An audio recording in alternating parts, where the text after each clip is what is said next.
Welcome to the HAYVN Hubcast, a place to learn what business leaders, owners, and professionals are doing to navigate and grow in today's market. Hear from industry experts on everything from marketing, leadership, financing, and more. Brought to you by HAYVN, a co-working space where you can connect, create, and get stuff done.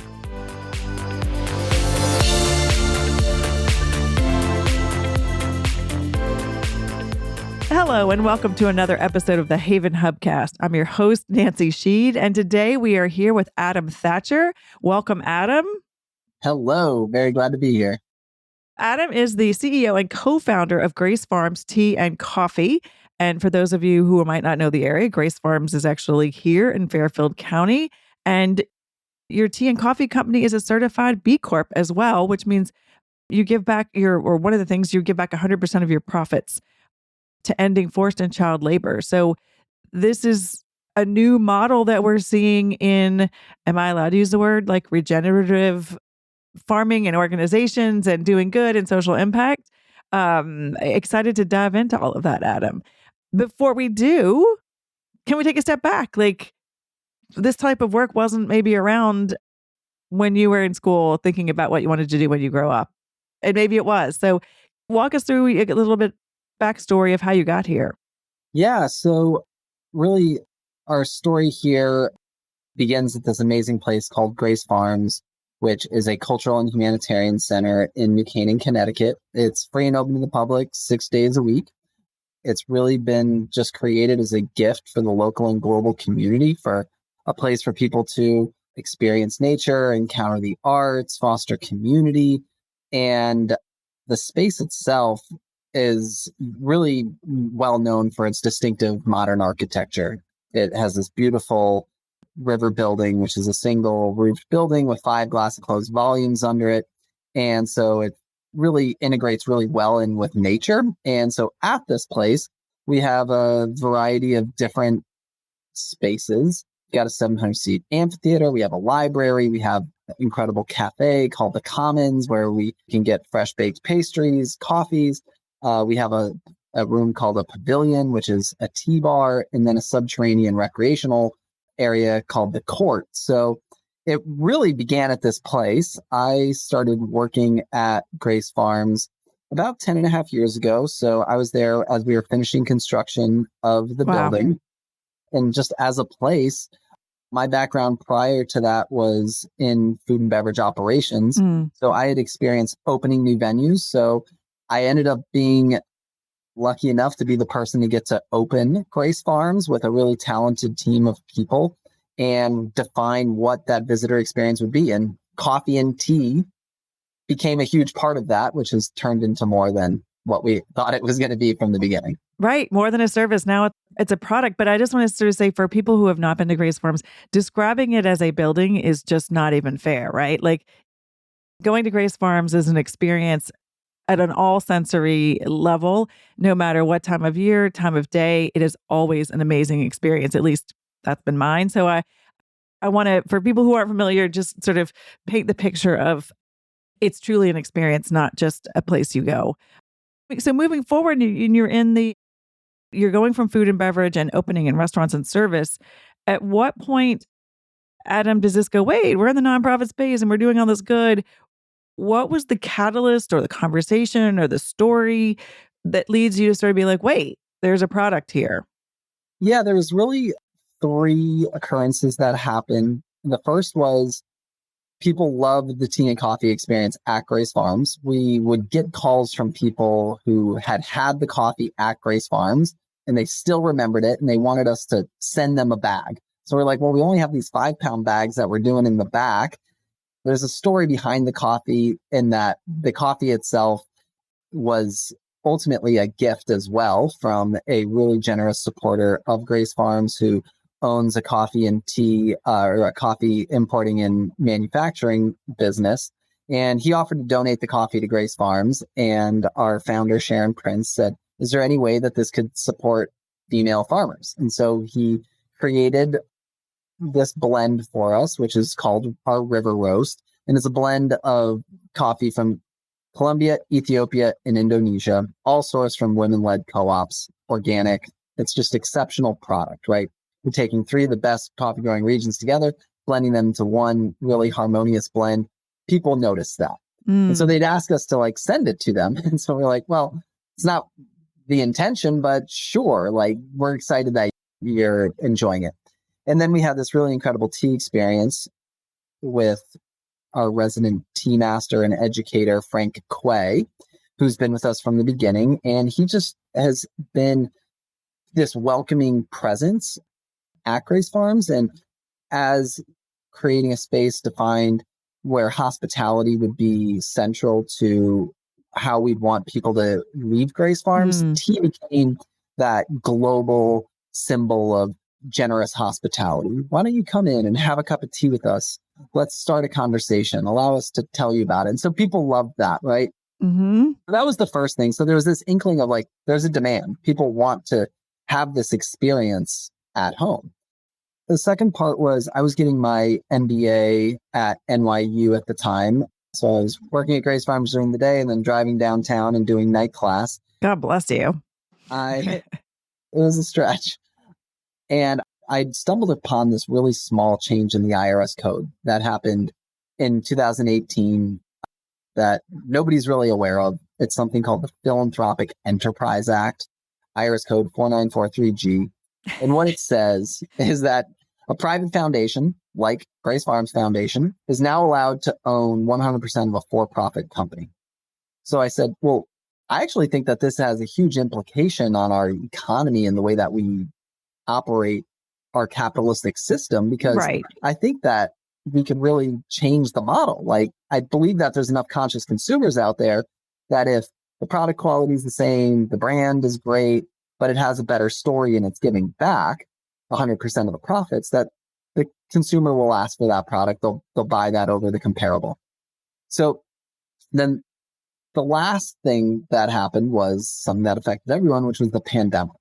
So we couldn't be open to the public. And so I proposed to the board of Grace Farms Foundation, well, if people can't come to us, why don't we go to them? We leverage this recent change in the IRS code, and we create a nonprofit-owned certified B Corp with 3 distinct goals. The first, invite everyone to experience Grace Farms through our signature teas and coffees. The second is to, back to our humanitarian purposes, educate and demonstrate on ethical and sustainable supply chains. And then the third reason is to give back 100% of those profits to supporting the work we do at Grace Farms through a movement called Design for Freedom to end forced and child labor with a focus on building material supply chains. So we really think about this sitting at the intersection of architecture and justice. So many questions. And I love hearing stories where the pandemic did good, or the pandemic, the pandemic got to be turned on its head for good. For listeners who aren't aware of B Corp, if I'm hearing you correctly, it wasn't required for you to be a B Corp. That was a conscious decision that was in alignment with what the values and culture were at Grace Farms. Can you talk a little bit about what being a B Corp means? We talked to other people here. I've talked to other B Corp companies, but I'd just like to, again, when people are listening, it's becoming much more, or there's a growing awareness of it. But can you talk a little bit about that process, as you were also not just really, you don't just launch a company and say you're a B Corp? Yeah. So back to the, how did I get here? I would say it has been a dream of mine to start an impact focused business for as long as I can remember. And then as I started learning about the B Corp movement, this would have been around like 2015, 2016, and then really studying it, getting to understand it while I was getting my MBA at NYU. And so then when we decided to create this company, Grace Farms Tea and Coffee, it was just really built into the DNA of what we knew we wanted to do. It just aligned with everything we wanted. But because we are going to be building the company from the ground up, that if we built it understanding the B Corp assessment, which is the tool that you can do for free to understand how you're scoring to become a certified B Corp, that if we knew what the standards and the opportunities for points were, that we could build the kind of company that was made for long-term sustainability and having a positive impact in our community and around the world. So we set ourselves up as a public benefit LLC out of Delaware.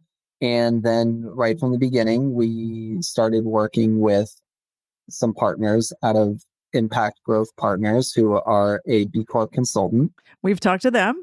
I'll link to them in the notes. We've talked to their team. So that's been a fun education as well. So thank you for the shout out. Yeah, they're the best. And they really helped us think about how we'd create this, right? We knew, for example, on day one, right, we weren't going to be able to, we're a brand new company, we weren't going to be able to have health benefits and a retirement plan. But we knew that's something that we wanted to strive for. And we knew that there'd be points to be gained through that process. Mm-hmm. So another reason why it was important was because as we were setting this up, we really wanted to convey to the customer that, no, this isn't a joke, right? Like some people are kind of skeptical and they're like, giving back 100%, how does that all work? And so this idea of being able to have the same badge alongside pioneers like Ben and Jerry's and Patagonia was an important part that would become part of our brand story. Mm-hmm. So we really looked at that as an important thing. And so as a first year company, you go through a process, you get this B Corp pending status, and then you go through a formal review, you get your actual B Corp certification. And then we just finished our recertification this last March. So yeah, no, it's been interesting. We've been, I think, since starting to talk to people about B Corp and now going back and hearing about, you don't just get it and forget it. You have to sort of keep proving that or keep re-going through the certification to sort of stay up with it. Adam, you mentioned some of your partners and kind of the top of the coffee producing. How did you find your partners? Were these already the people you were working with through your donor? Or was this a whole new opportunity to go in and say, wait, we can find more partners? What was that journey like? yeah, on the supply side, our partners, we've been really lucky to have our partner who's the importer and roaster, who had already identified a number of these cooperatives. And so our standards now are women-led, organic, and fair trade international certified for all the new partners we bring on. And so we had been sourcing this great coffee, and then it was really rather than going a mile wide and an inch deep, we decided to go really deep with each of these partners. So then after the pandemic, travel restrictions started loosening up. We were committed to also inspecting what we expected. So I started traveling the world to visit all of these origins. And it also created an opportunity, to hear from these suppliers who are like, nobody from America has ever come here. Like, what are you doing here? But there's still this universal language of grace and generosity and hospitality that we immediately connected with. And so we were just really so overjoyed to find that we're already aligned with great partners, but now we could tell their story to the consumer. So that's what we continue to do. We continue to go deep into it. One good example is I've been every single night and early in the morning, which is 12 hours behind Indonesia. I'm constantly going back and forth texting with the chairwoman of the cooperative in Sumatra that we partner with, from the Ketiara Cooperative, who their community, the entire side of northwestern Sumatra, has been devastated by really the worst natural catastrophe since the tsunami for the island. And hundreds of people have died, hundreds more are missing. The bridges that connect this community to the rest of the world are completely washed away. They're on an island, more or less. So we're really connected. She reached out to me right away and said, Adam, like, this is the situation on the ground, like anything you can do to help. And that, she was just visiting us this last October. She was at Grace Farms. We had her come and join us for our 10th anniversary benefit. And when you have that kind of deep partnership, that sort of trust where she wants to reach out. And so immediately said, yeah, like, we're in it to help. And so we've created a fund that is immediate cash in the form of a grant and also in the form of a pre-purchase of coffee for whenever they get up and running again, that we have already transferred to them. And we're inviting consumers to help us do this by giving back $5 from every one of the bags of our single origin Indonesian coffee we sell. So, that's kind of an example of like the level of partnership that we've developed. Amazing. Well, we'll put links in to the show notes about this and love that story. But Before you were explaining that situation, I'm thinking, when you're down visiting, are you showing them pictures of Grace Farms? But to even say that chairwoman was up and physically getting to see it, I just can't imagine the connection of what their experience is as much as what yours is being on the ground there, right? Like true connection. Yeah. Yeah. I mean, it is incredible. We've had members of our partners in Ethiopia also come, right? And we haven't gotten Colombia to come visit yet, and members from the head of the tea gardens we source from India has also visited. And that is where, it's one thing to see a picture of Grace Farms and try to describe it. It's another for them to come and see a concert at Grace Farms. Yeah. It's an experience. Yeah. And I didn't mean to ignore the tea, so thank you for bringing that up. Was it a similar process in terms of finding your partners and figuring it out? I mean, I know you have more than just one tea. Did it evolve? Or also was it, this is what we were serving to begin with, we knew it was popular, and we just turned them into products? I know that was your background, so I'm always curious about bringing a product to life is not easy. So yeah, we had a number of blends that Frank and his wife had developed. And they were a set of herbal teas, caffeine-free herbal teas that were really delicious, that we knew people liked already. So that's where we started. And then we realized quickly that if you want to be in tea, you have to have more than just a couple flavors. So we now have 20 flavors. Oh my God. Holy moly. I thought you were going to say like 10 or 12. Holy moly. I've said we're putting the brakes on it, but funny enough, I just came from a meeting where I was like, I think we should add a few more. Oh no.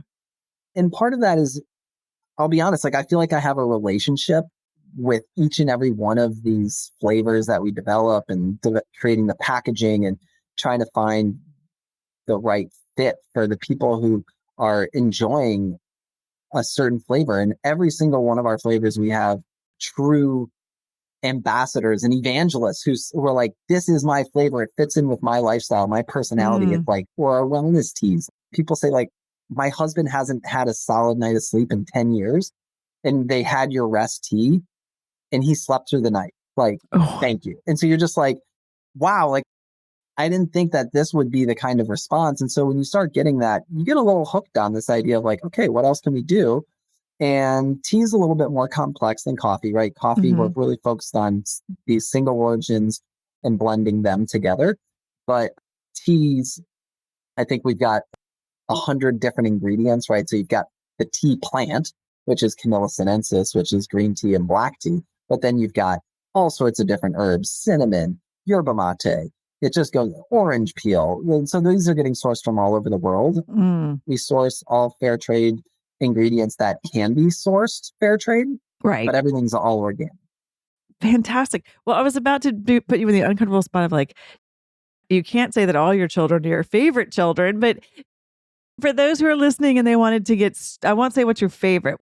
Can you make some recommendations of great ways to get started, either in a couple of tea recommendations and or the coffee? I mean, that would be great. And we'll obviously include links for everything, because people don't have to go to Grace Farms to get these products, right? They can order right online. Okay. Absolutely. Awesome. I'll actually recommend for anyone who's interested in getting into tea, learning the story about Grace Farms, but also learning a lot about tea. We have this incredible product called Journey into the World of Tea, which is a very immersive experience where you get 6 teas of a certain category. So this could be our wellness journey into the tea, or black and green tea, journey into the world of tea. And it comes with a passport with these scannable QR codes that go to these 12 to 15 minute videos with Frank, our resident tea master. And he takes you through everything about green and black tea while you make it, how to brew it, the history of it, the tasting notes. And so that's what I'd recommend. I mean, for me to try to okay, I didn't even know you had that, but I set you up for that beautifully. I love that. Okay, that is fantastic. I feel like that's amazing. I'm so glad to know about that.